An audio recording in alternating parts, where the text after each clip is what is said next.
관한 얘기를 하겠습니다. 우리 인간은 죄인임에도 불구하고 죄인이라고 하는 소리를 참 거북해 하죠. 그리고 죄라고 하는 부분들을 굉장히 얕게 다루려고 하는 그런 생각들이 있습니다. 하지만 피해갈 수가 없습니다. 이 죄라고 하는 것을 정확하게 직면해야 됩니다. 우리가 지옥 가는 이유는 사단 때문에 가는 것이 아니라 우리가 죄인이기 때문에 갑니다. 우리가 하나님과 원수된 이유는 우리가 죄인이기 때문에 그렇습니다. 죄인인 우리를 거룩하신 하나님은 우리 죄 때문에 진노하시고 우리를 원수로 보십니다. 그러니까 이 죄를 우리가 쉽게 떨쳐낼 수 있으면 좋겠는데 쉽게 떨쳐낼 수가 없어요. 불가능합니다. 내 모든 세포 하나하나까지 이 죄가 침투했다고 해도 과언이 아닙니다. 그래서 이제 우리 김용기 선교사님 표현하시기를 죄 곧 나 곧 죄라고 하는 표현을 쓰셨습니다. 우리와 죄를 끊을 수가 없다는 거죠. 그래서 죄, 너무 불편한 얘기지만 우리가 너무나 정확하게 봐야 될 부분들이 이 죄라고 하는 것입니다. 우리 인간은 성경에 분명히 죄를 범한 자라고 되어 있습니다. 창세기 3장 6절에 하나님의 약속을 어기면서 선악을 알게 하는 과실을 따먹는 일이 벌어집니다. 민수기 15장 31절에 그런 사람은 여호와의 말씀을 멸시하고 그의 명령을 파괴하였은즉 그의 죄악이 자기에게로 돌아가서 온전히 끊어지리라 라고 하는 구절이 있습니다. 우리가 하나님의 말씀을 멸시하고 그 명령을 파괴했습니다. 창세기 3장에 아담 하와에게 그런 모습이 나타났고 우리 또한 마찬가지입니다. 그래서 우리에게 내려진 선고는 자기의 죄악이 그의 죄악이 자기에게로 돌아가서 온전히 끊어지리라. 이게 우리에게 내려진 선고입니다. 하나님께 영원히 끊어질 수밖에 없는, 죄와 하나님은 화해할 수가 없습니다. 영원히 일직선산이죠. 영원히 화해할 수가 없습니다. 그래서 죄 때문에 우리는 온전히 끊어질 수밖에 없다라고 성경은 얘기하고 있습니다. 야고보 1장 15절에 욕심 잉태한 즉 죄를 낳고 죄가 장성한 즉 사망을 낳느니라. 요한일서 3장 4절에 죄를 짓는 자마다 불법을 행하나니 죄는 불법이라. 죄는 불법이라고 얘기합니다. 요한일서 3장 8절에 죄를 짓는 자는 마귀에게 속하나니 마귀는 처음부터 범죄함이라. 하나님의 아들이 나타나신 것은 마귀를 멸하러 하심이라. 죄가 참으로 기가 막힌 것은 한편으로 연결고리 역할을 합니다. 죄는 사단과 연결되어 있습니다. 요한일서 3장 8절이 그렇습니다. 또 죄는 뭐와 연결되어 있냐면 하나님과의 끊어짐과 연결되어 있습니다. 여기 죄의 결과의 네 번째 구절 이사야 59장 2절에 보니까 오직 너희 죄악이 너희와 너희 하나님 사이를 갈라놓았고 너희 죄가 그의 얼굴을 가려서 너에게 듣지 않으시게 함이니. 죄로 말미암아 우리는 하나님과 끊어집니다. 또 죄는 성경이 뭐라고 얘기하고 있냐면 죄를 짓는 자는 마귀에게 속한다고 되어 있습니다. 죄와 마귀의 어떤 연결의 모습과 죄로 말미암아 하나님과의 끊어짐이 사실은 있습니다. 그래서 이 죄가 우리에게 해결되지 않는 한 우리는 영원히 하나님과 끊어진 존재일 수밖에 없습니다. 그 죄의 결과는 창세기 2장 17절에 언급한 대로 반드시 죽습니다. 에베소 2장 1절에 그는 허물과 죄로 죽었던 너희를 살리셨도다 얘기했고 로마서 6장 23절에 죄의 싹은 사망이요 라고 언급했습니다.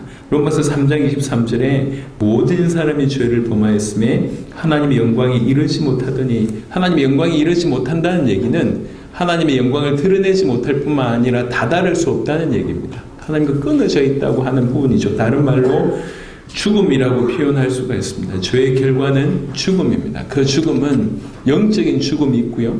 우리가 일반적으로 알고 있는 영육의 분리, 육신의 죽음이라고 표현합니다. 그 이후로 영원한 죽음이 있습니다. 영원한 죽음. 죽음이라고 하는 것 자체가 하나님과 끊어짐이라고 얘기할 때 영원히 하나님과 끊어진다는 거죠. 그걸 가지고 성경은 지옥이라고 얘기하고 있습니다.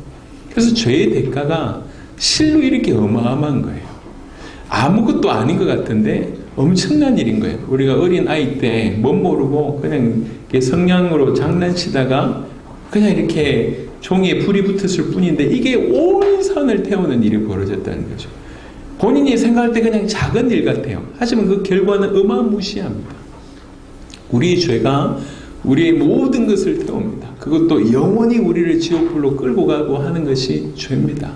이 죄를 쉽게 생각하는 마음은 100% 사단이 주는 마음입니다. 제가 사실은 모태로부터 신앙생활을 해왔거든요. 그러니까 비단 제가 저 스스로 볼 때도 나쁜 짓을 그렇게 많이 한 편도 아닌 것 같고, 사람들 이렇게 또래 친구들한테도 비교해서 할 때 제가 좀 착한 것 같고 뭐 이랬어요. 제가 느끼기에는. 그러다가 이제 어느 순간에 이 성경 말씀과 제가 가지고 있는 생각이 다르다는 걸 이제 확인하게 되면서 이제 이걸 풀어내야 됐어요. 나는 그렇게 큰 죄인이 아니라고 생각이 드는데, 죄인이냐고 얘기하면 오케이, 뭐 작은 죄도 죄니까. 근데 저보고 만약에 재판관이 돼서 저의 모습을 보고 이렇게 형량을 내리라고 하면, 제가 생각할 때 한 쌈박하게 1년 들어갔다 와, 뭐 이 정도면 될 것 같아요. 제가 저를 볼 때 그닥 그렇게 큰 죄를 범한 것 같지 않은데, 재판장이신 하나님은 전혀 다른 형량을 내리는 거예요. 저보고 영원히 가야 된대요. 그것도 지옥이라고 한 곳을 가야 된대요. 그냥 감옥이 아니라 지옥에 1년이 아니라 영원히 가야 된대요. 이게 너무 다른 거예요. 내가 생각한 난 1년짜리인데 여기는 영원이라고 얘기하고, 나는 그냥 이렇게 그냥 육신적인 감옥 갔다 오면 되는데 여기 지옥이라고 얘기하니까 이게 차이가 너무 크잖아요.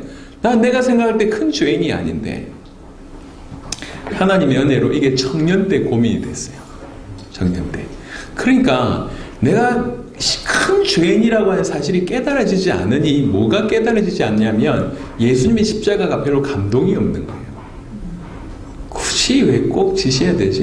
뭐 안 지셔도 될 것 같은데, 이런 생각? 그냥 뭐 감옥에 잠시 갔다 오면 될 것 같은데 왜 굳이 저분이 오셔가지고 굳이 안 지셔도 되는데 꼬박꼬박 그렇게 지신다고 하시고 이렇게 지셨지? 이런 생각을 하는 거예요. 십자가가 은혜가 안 되는 겁니다. 그러니까 좋은 일을 하셨는데 그냥 남 얘기하는 것 같았어요.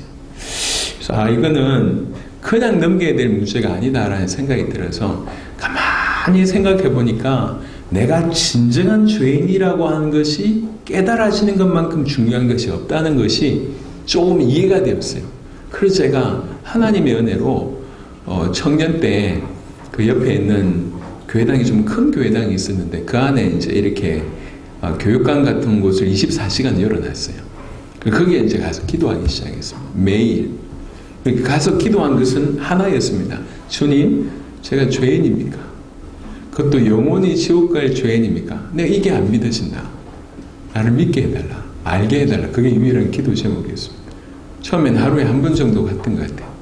근데 기도할수록 더 답답한 거예요. 그래 가서 하루에 한 번씩 할 때만 1시간씩 한 것 같아요. 이게 하루에 한 2번 되고, 심지어 하루에 3번 되고, 어떤 날은 4번까지 갔습니다. 일주일을 하고, 한 달을 하고, 2달 하고, 몇 달이 이어졌어요. 가만히 기도하면 기도할수록 다른 기도 제목은 별로 중요하지 않아. 내가 지금 영원히 죽느냐 사느냐의 문제인데, 이 형량을 내가 지금 하나님 앞에 받아야 되는데, 이거 결론 나지 않으면 그냥 나는 가짜일 것 같더라고요. 그래서 계속 그 기도 제목 가지고 기도했습니다. 하나님, 나 죄인입니까? 내가 생각할 때 나 그렇게 큰 죄인이 아닌 것 같은데 왜 하나님 나보고 영원한 지옥 갈 죄인이라고 얘기하면 나 이거 안 믿어집니다. 도대체 무슨 말입니까? 그게 유일한 기도 제목이었습니다. 죄인입니까? 그게 한 달 이어지고 2달 이어지고 몇 달이 이어지는 어느 날 정말 감사하게 제 수준에 꼭 맞게끔 하나님께서 기도하는 중 뭔가 깨달음을 주시는 거예요. 내가 드러난 자범죄는 대단치 않아도 이 죄를 지을 수밖에 없는 그 근본에 흐르는 그 죄성이라고 하는 이것의 심각성을 제 수준에 딱 맞게 이렇게 보여주시더라고요. 저는 드러난 게 별로 없으니까 난 괜찮은 놈 아니에요, 요 얘기였는데, 딴 놈은 좀 많이 드러나고 난 좀 덜 드러나기 때문에 안심하고 있었는데, 이거나 저거나 매일 밤 밑에 흐르는 그 구정물 같은, 그 썩은 물 같은 그것에 대해서 직면하게 하시더라고요. 제가 지금까지 살면서 그렇게 울어본 적이 없었던 것 같습니다. 눈물이며 콧물이며 침이며 대성통곡을 하면서 울었습니다. 주님, 제가 죄인입니다. 여러분, 이 땅을 살아가면서 죄인이 자기가 죄인이라고 깨달아지는 거, 이거는 자연인으로 있을 수 없는 일입니다. 하나님이 조명해 주시지 않으면 절대로 불가능합니다. 그런데 구원받은 자에게 이런 조명이 없이 자기가 죄인이라고 하는 사실에 대한 깊은 절망이 없이 과연 절대적으로 그리스도의 손을 붙잡을 수 있느냐? 저는 그것 또한 불가능하리라고 생각합니다. 여러분, 죄를 쉽게 보시면 안 됩니다. 죄는 우리 전부를 영원한 지옥불로 끄집고 가고 영원히 하나님과 온전히 끊어지는 곳으로 가는 것이 죄입니다. 죄는 분명히 얘기했습니다. 죄의 삭은 사망이라고 얘기했습니다. 그런데 이 엄청난 결과를 낳는 그 죄 가운데 우리 모두가 있다는 거예요. 성경은 창세기 6장 5절 아까 읽었습니다. 세상에 죄악이 가득하다. 시편 38편 4절에 내 죄악이 내 머리에 넘쳐서 무거운 짐 같으니 내가 감당할 수 없다. 내 죄악이 내 머리에 넘친다. 여러분, 그 영적으로 눈이 열렸던, 사실은 그 죽기 얼마 전에 얘기했던 그 성철이라고 하는 스님이 이렇게 얘기했지 않습니까? 내가 일평생 섬겼던 사탄, 부처 당시는 사탄이었습니다. 얘기하고, 이분이 하는 말 중에 하나가 뭐냐면 내 죄가 수미산을 넘는다 표현을 했습니다. 수미산을 넘는다. 수미산이라고 하는 것은 제가 알고 있는 바로 에베레스트 산의 한 10배를 의미한다고 합니다. 이분이 표현하기를 등산한다는 의미가 아니고 이 바닷물이 차서 그 수미산을 넘어올 만큼이라고 하는 표현이죠. 내 죄가 차고 넘쳐서 수미산을 넘을 만큼 내가 큰 죄인이다. 이렇게 이제 얘기를 한 겁니다. 그러니까 이제 구원받지 않는 사람인데 맨 마지막에 어떤 영적인 눈이 열려서 그렇게 표현을 한 거죠. 내 죄가 그만큼이다. 내가 그렇게 큰 죄인이다. 라고 얘기를 한 것입니다. 시편 38편 4절에 다윗의 어떤 이 고백도 다르지 않다고 생각합니다. 누구보다도 이제 칭찬받는 인생인데 그렇다는 겁니다. 시편 40편 12절에 수많은 재앙이 나를 둘러싸고 나의 죄악이 나를 덮침으로 우러러 볼 수도 없으며 죄가 나의 머리털보다 많음으로 내가 낙심하였음이니이다. 시편 51편 3절에 물은 나는 내 죄가를 아오니 내 죄가 항상 내 앞에 있나이다. 5절에 내가 죄악 중에서 출생하였으며 어머니가 죄 중에서 나를 잉태하였나이다. 이 엄청난 결과를 빚는 그 죄에 모두가 이렇게 사로잡혀 있습니다. 이사야 64장 6절에 무릇 우리는 다 부정한 자 같아서 우리의 의는 다 더러운 옷 같으며 우리는 다 잎사귀같이 시들므로 우리의 죄악이 바람같이 우리를 몰아가나이다. 바람같이 우리를 몰아가고 있는 것이 우리의 죄악입니다. 여러분, 우리 죄는 반드시 해결돼야 됩니다. 천국은 착한 사람이 가고 지옥이 나쁜 놈이 가는 것이 아니라 우리 모두는 죄인입니다. 그래서 죄인이 죄 문제를 해결받으면 천국 가고 죄인이 그 죄 문제를 해결받지 못하면 지옥 가는 거예요. 모든 인간은 죄인입니다. 여기서부터 시작한다는 거죠. 그래서 그런데 우리가 우리 스스로 이 죄의 문제를 떨쳐낼 수 있냐? 불가능하다고 계속 얘기하고 있습니다. 이 죄의 결과가 너무나 엄청난데 이미 엄청나고 앞으로도 너무나 엄청난 결과를 우리에게 맺을 것인데 이 죄를 우리가 떨쳐낼 수 없다는 겁니다. 그게 인간이 당하고 있는 비참함입니다. 자, 이게 흐름이라고 하면 4번과 5번은 그 죄와 연결되어 있는 그리스도의 복음에 대한 얘기를 하고 있습니다. 이 죄를 해결하는 길이 오직 그리스도다. 레위기 17장 11절에 육체의 생명은 피에 있습니다.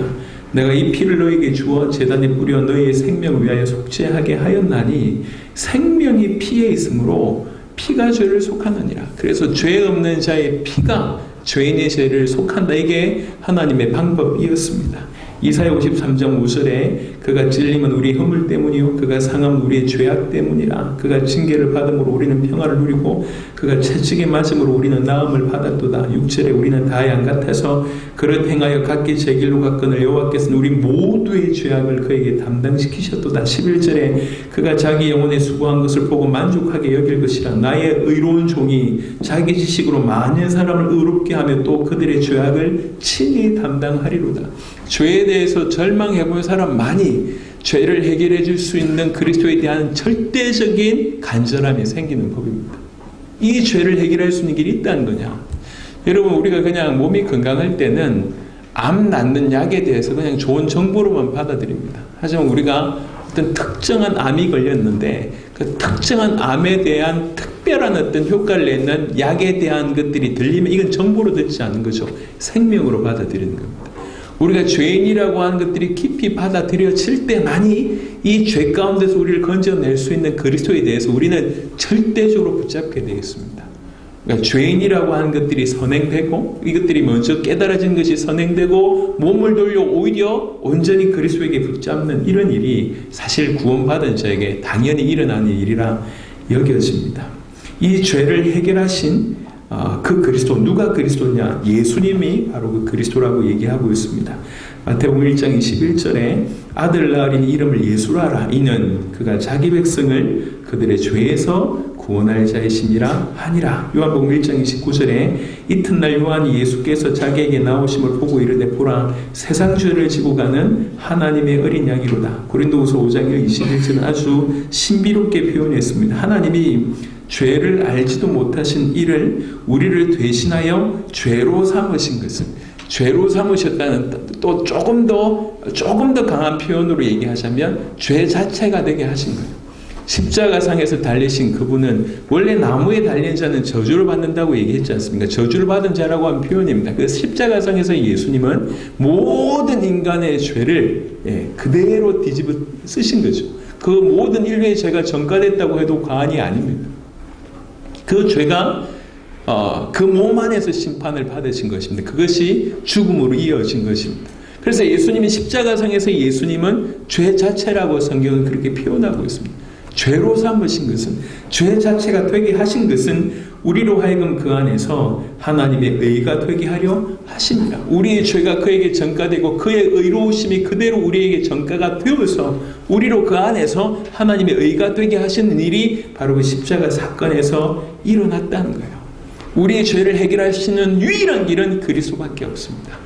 예수님이 바로 그 그리스도이십니다. 마태복음 26장 28절 이것은 죄사함을 얻게 하려고 만일 사람을 위하여 흘리는 바 나의 피 곧 언약의 피니라. 아멘. 하나님께서 우리에게 은혜 주셔서 모든 인류의 모든 문제의 저변에 유유히 흐르고 있는 이것들에 대해서 우리가 주목할 수 있게 되길 바랍니다. 사탄과 우리가 무관하지 않습니다. 죄와 우리가 무관하지 않다고요. 사실은 우리 모든 문제의 출발이 거기에서 나온다는 것을 우리가 알아야 됩니다. 자, 세 번째 대지입니다.